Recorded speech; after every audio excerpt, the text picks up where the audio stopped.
Hey everyone, welcome back to the channel. In today's video, I'm going to show you how to save and download voice messages on Messenger. So what you have to do is, you don't have to use this Messenger app. You have to use a web version of Facebook to save the voice messages. So open up the browser. You can use any browser. I'm using Google browser here and search for m.facebook.com. Tap on your profile which you want to enter. Click on this login, and once you logged into your profile, just tap on this message icon to save the voice message. Now from here, to save this voice message, you have to turn on the desktop mode.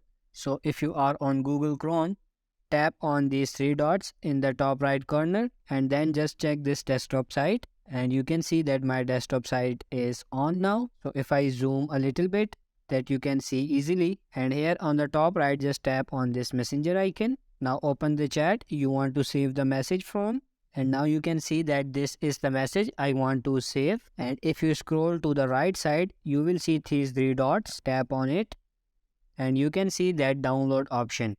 So if you click on this download, you can see that your message has been downloaded. So this is how you can save or download voice messages on Messenger. So that's it for this video. I hope this video was helpful. If it is, like this video and subscribe to the channel. Thank you.